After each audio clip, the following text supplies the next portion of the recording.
News చూస్తున్నాం. Tungabhadra dam 11వ crest gate ఇరిగిపోవడంతో డ్యాం నుండి వచ్చే నీటి ప్రవాహం దిగువ ప్రాంత ప్రజలకు ఎలాంటి ప్రమాదం లేదు, అపోహలు ప్రజలు నమ్మవద్దన్న Emmiganur MLA doctor B V Jayanageswara Reddy స్పష్టం. జలవనరుల శాఖ మంత్రి పయ్యావుల కేశవ్ అలాగే కర్నూలు జిల్లా కలెక్టర్ రంజిత్ బాషితో చర్చించామని, ప్రజలు ఆందోళన చెందవద్దని ఎమ్మెల్యే డాక్టర్ బివి జయనాగేశ్వరరెడ్డి ప్రజలకు భరోసానిచ్చారు. ఎమ్మిగనూరు నియోజకవర్గ ప్రజలకు నమస్కారం. నేను రాత్రి టీబీ డ్యాంలో వరద ఉధృతికి ఒక గేటు వాషౌట్ అవ్వడం జరిగింది, కొట్టుకుపోవడం జరిగింది.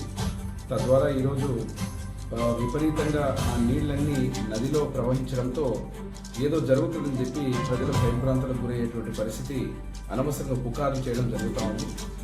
సంబంధిత అధికారులతోటి ప్రభుత్వం తరఫున మంత్రివర్యులు పయ్యావుల కేశవ్ గారు, జలవనరుల శాఖ మంత్రి నిమ్మల రామానాయుడు గారు, నేను అధికారులతో అందరితో మాట్లాడడం జరిగింది. వెంటనే ఆ యొక్క గేటు రీస్టోరేషన్ కార్యక్రమాన్ని కూడా రాత్రి డిజైన్ కూడా చేసి నిపుణులు పిలిపించి అతి త్వరలో అంటే 3 నుంచి 4 రోజుల లోపల రీస్టోరేషన్ చేయడం జరుగుతుందని చెప్పడం జరిగింది. ఇప్పటికీ దాదాపు 89 నుంచి 90 వేల క్యూసెక్స్ డిశ్చార్జ్ రావడం జరుగుతోంది. 15 రోజుల కిందటే 1.6 లక్షల క్యూసెక్స్ డ్యామ్ నుంచి విడుదల చేయడం జరిగింది. అప్పుడే ఎటువంటి ప్రమాదం కానీ ఎటువంటి ఇబ్బంది కానీ కలగలేదు. కావున ఎవరు కూడా ఈ పుకార్లను నమ్మొద్దండి. 2 లక్షల పైచిలకు క్యూసెక్స్ వచ్చినా కూడా ఎటువంటి నష్టం జరగదు. సంబంధిత జలవనరుల శాఖ అధికారులు అదేవిధంగా రెవెన్యూ అధికారులు కూడా అప్రమత్తం చేయడం జరిగింది. ఎవరు కూడా ఎటువంటి పుకార్లను నమ్మొద్దండి.